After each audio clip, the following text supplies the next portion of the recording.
कक्षा 10वीं के सभी विद्यार्थियों की होने वाली बल्ले बल्ले जैसा वादा किया है, आपको अच्छे से अपन पूरा पेपर सोल्व कराएंगे, बढ़िया से कंप्लीट करना, मेहनत करना पड़ता है ना, पूरी चीजें दूंगा, स्टेट ABCDE तक। बाल गोविंद भगत जो है खेती बाड़ी का काम करते थे। शब्द गुण कितने प्रकार के होते हैं? 3 प्रकार के होते हैं। भोलानाथ किसी देखकर शीर्षक ना भूल गए, अपने साथी बच्चों को खेलता देखकर। प्रयोगवाद के जनक माने जाते हैं अज्ञे। सूर सारावली के कवि का क्या नाम है? सूरदास जी है। आपका चौपाई छंद में कितनी मात्राएं होती है? अर्थ के आधार पर वाक्य के कितने भेद होते हैं? 8 प्रकार के वाक्य होते हैं। सांप को देखते ही बच्चे गिरते पड़ते रोते बिलखते भाग गए थे। तुलसीदास राम भक्ति शाखा के प्रतिनिधि कवि है। महाकाव्य के में जीवन का संपूर्ण चित्रण होगा। छंद 2 प्रकार के होते हैं। बाल गोविंद भगत का बेटा सुस्त तथा बोधा था। और अब है सही जोड़ी। नाटक सम्राट है जे शंकर प्रसाद। राम वृक्ष बेनीपुरी पिता के फूल। परिणाम वाचक आ जाएगा आपका क्रिया का के परिणाम का बोध। हिरोशिमा का आपका जाए रेलगाड़ी पर लिखा हुआ, ठीक है। और वाराणसी उत्तर प्रदेश, ये है आपका जे शंकर प्रसाद का जन्म स्थल। और आवश्यकता से अधिक बढ़ा चढ़ाकर कहना आपका अतिशयोक्ति अलंकार का उदाहरण है। एक से अधिक अर्थ व्यक्त करने वाले शब्दों को हम क्या कहते हैं? उसे कहते हैं अनेकार्थी शब्द।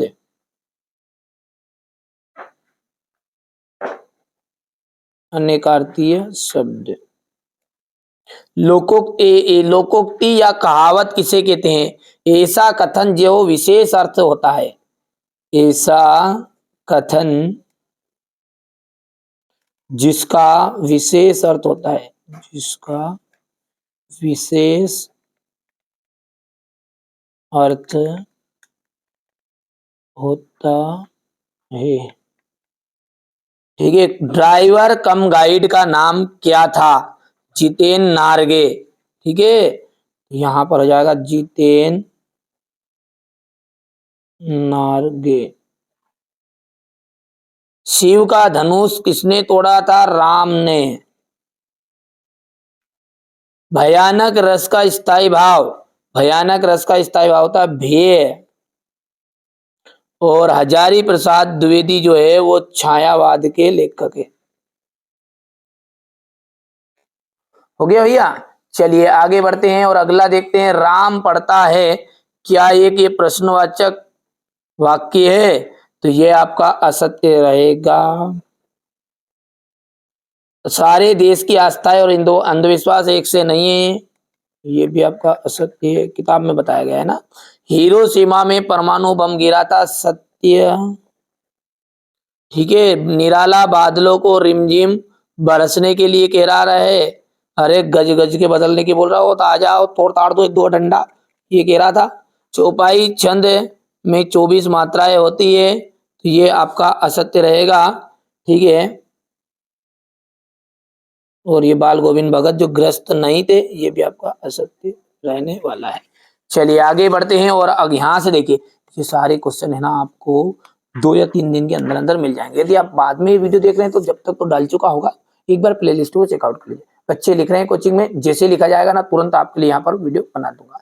यहाँ से देखिए राम वृक्ष बेनीपुरी भदंत आनंद कौशल्यान का साहित्य परिचय देना है आपको। मुहावरों का अर्थ लिखकर वाक्य में प्रयोग कीजिएगा। अकल पर पत्थर पड़ना, आंख बबूला होना। दशानन का समास विग्रह करिए। लाभ हानि। बच्चे माता पिता के प्रति अपने प्रेम को कैसे अभिव्यक्त करते हैं? प्रकृति के इस अनंत और विराट स्वरूप को देखकर लेखिका कैसी अनुभूति होती है? प्रयोगवादी काव्य की कोई 2 विशेषताएं बताइए। रीति काल के 2 कवियों के नाम और उनकी एक रचनाएं लिखिए। मंगलेश डबराल तथा सूर्यकांत त्रिपाठी निराला की काव्यगत विशेषताएं, ठीक है। लक्ष्मण द्वारा वीर योद्धा के संबंध में बताई गई 2 विशेषताएं बताइएगा। कवि के अनुसार फसल क्या है, ठीक है। इसके बाद में यहां से देखते कि आप ये देखिएगा, ठीक है। यहाँ पर चलिए इसके बाद में आगे का देखिए। यहां से देखिए क्वेश्चन नंबर 17 है, ये 18 है। ये 80 में हो रहे परिवर्तन बिस्मिल्लाह खां को किस तरह व्यथित करते थे? देखिए, काशी में हो रहे जो परिवर्तन है ना, बिस्मिल्लाह खां को व्यथित कर रहे थे। वे दुखी थे कि काशी में संगीत, साहित्य तथा अदब की कई परंपराएं समाप्त हो रही है। पहले जो मलाई बर्फ बेचते थे, देसी घी की कचौरियाँ, मिठाई मिलती थी, अब उनकी लगातार क्या हो रही है? कमी हो रही है। गाने वालों में संगीत के प्रति जो अदब था वो भी समाप्त हो रहा है। इसलिए बिस्मिल्लाह खां व्यतीत हो रहे। यहाँ से देखिए स्क्रीनशॉट, बहुत ही सिंपल लैंग्वेज में मैंने नोट से तैयार करा है बच्चों के द्वारा। देखिए, अब की बार 90 पार, ये जिन बच्चों का सपना है, इस तरह से ये अपनी कोचिंग का ही रिजल्ट है, घबराना नहीं है आपको। ऑफलाइन कोचिंग है अपनी, ऐसा नहीं है कि हर कहीं से उठा के अपन दे रहे हैं कि यहाँ पहली बार ये ऑनलाइन पे आए ना। ये आप तो इस तरह से परसेंटेज बना सकते हैं। यदि आप और अगले साल का रिजल्ट देखना चाहते हैं, 2022 का रिजल्ट, ये इस तरह से आप कर सकते हैं। ठीक है भैया, आप तो घबराइए मत, कंप्लीट करिए। ठीक है, मैंने कहा ना, अब की बार 90 पार, जिसको वास्तव में बनाना है कंप्लीट कर सकता है। आगे बढ़ते हैं।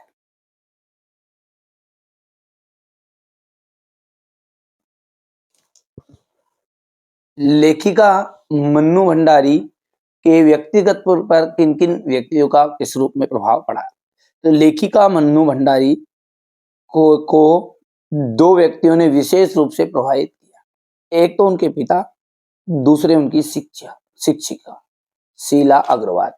पिता गोरे रंग को महत्व देते थे और जबकि लेखिका जो थी श्याम वर्ण की थी, काले रंग की। भगत की पुत्रवधू उन्हें अकेला क्यों नहीं छोड़ना चाहती? तो भगत की जो पुत्रवधू थी ना, वह उन्हें अकेला नहीं छोड़ना चाहती थी। क्यों? क्योंकि भगत की देखभाल करने वाला कोई नहीं था, उनके खाने पीने का प्रबंध करने वाला भी कोई नहीं था, तथा उनके खाने आदि की व्यवस्था करने एवं उनके साथ उनकी देखभाल के लिए रहना चाहती थी। ठीक है, हो गया इतना। चलिए आगे बढ़ते हैं। लेखक की दृष्टि में सभ्यता और संस्कृति की सही समझ अब तक क्यों नहीं बन पाई है? लोग सभ्यता और संस्कृति शब्दों का प्रयोग खूब करते हैं, लेकिन इनके अर्थ समझ में नहीं आते हैं। इन शब्दों के साथ विशेषण लगने पर कुछ अर्थ समझ में तो आता है, परंतु वहां गलत गलत ही होता है। जैसे भौतिक सभ्यता और आध्यात्मिक सभ्यता में भौतिक और आध्यात्मिक विश्लेषण लगने पर उनके अर्थ गड़बड़ाते गए। यही कारण है कि सभ्यता और संस्कृति शब्दों को सही समझ अभी तक नहीं हो पाई है। आगे बढ़ते हैं और अगला देखते हैं। तो यहाँ से देखिएगा, आपका यशपाल और यतीन्द्र मिश्र का आपका लेखक परिचय क्वेश्चन नंबर उसमें। तो यहाँ से आप यशपाल का लेखक परिचय करना है आपको। ठीक है, हमारे जो एमपी बोर्ड में होता है ना, वो आपसे है ना ये जीवन परिचय ये इतना पूछता ही नहीं है ना, आपसे रचनाएं पूछता है। तो यहाँ से देखिए, ज्ञानदान, तर्क का तूफान, पिंजरे की उड़ान, झूठा सच, देशद्रोही। और भाषा शैली आप देख लीजिएगा, ये शैली है।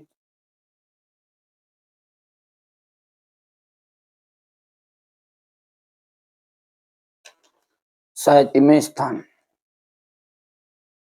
ठीक है भैया, चलिए इसके बाद में आगे बढ़ते हैं ना। तो अगला देखते हैं अपना,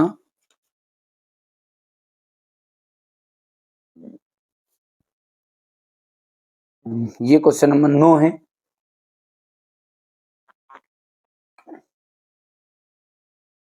समास विग्रह करना है रातों रात का, रात ही रात में। और अव्ययी भाव समास इसमें वंशधर का वंश को धारण करने वाला हो जाएगा और कर्म तत्पुरुष रहेगा।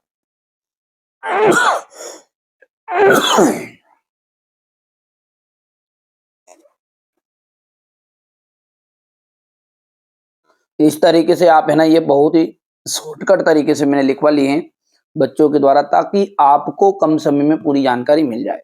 ये अथवा रहेगा इसका। ये क्वेश्चन नंबर 11 है। यहां से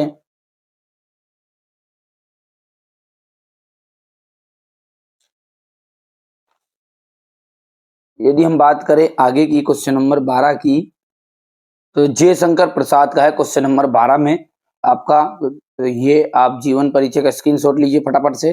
देखिए यहां से पूछता है अपने एमपी बोर्ड में, थे ना भैया, रचनाएं हैं कामयानी, लहर, झरना, आंसू। काव्यारी, लहर, झरना, आंसू। करुणालय, चित्रधार, प्रेम पथिक, महाराणा का महतू, कानन कुसुम आदि। ये आप पहले ऊपर के चार भी बहुत है, कामयानी, लहर, झरना, आंसू। और भाव पक्ष की बात करें तो समस्ता का इन्होंने संदेश दिया है, ठीक है। दूसरा है छायावाद के ये जनक माने जाते हैं। पढ़ लेना आप थोड़ा थोड़ा, सिंपल है।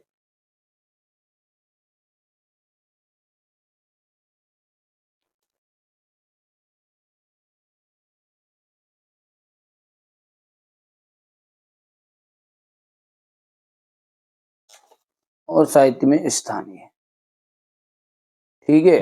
अब जयशंकर प्रसाद के अलावा है आपका सूरदास जी का, तो सूरदास का ये रहा।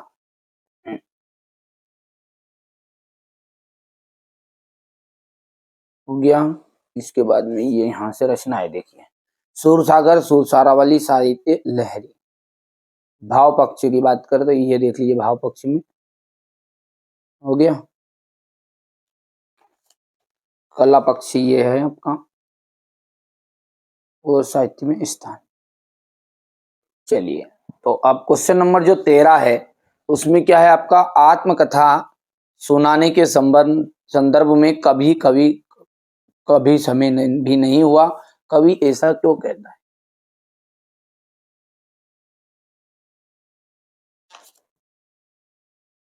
यहां से क्वेश्चन नंबर 14 है।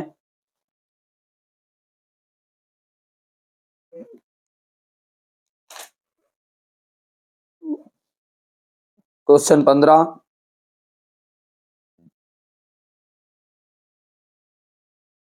रौद्र रस को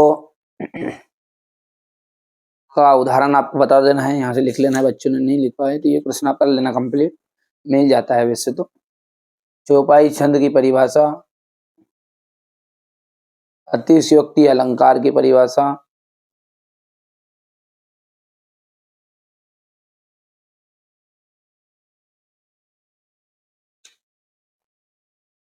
अब देखिए अगला जो है ना, वो है नाटक और एकांकी में अंतर। तो आप नाटक और एकांकी में अंतर यहां से करना है आपको।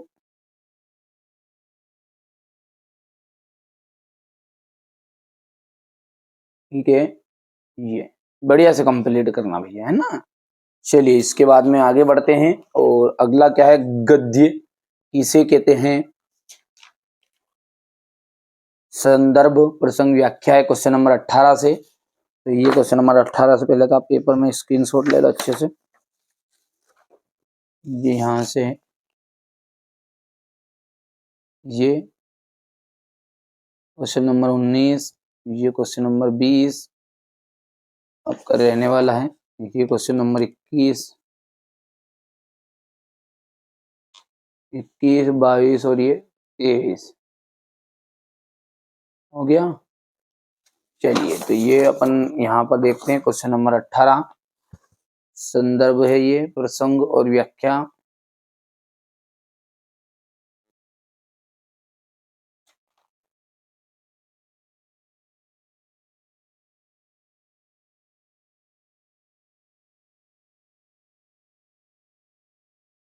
हो गया। ये आपका क्वेश्चन नंबर 19, ये तो इंटरनेट के संबंध में भाई बहन पे संवाद लिखना है आपको।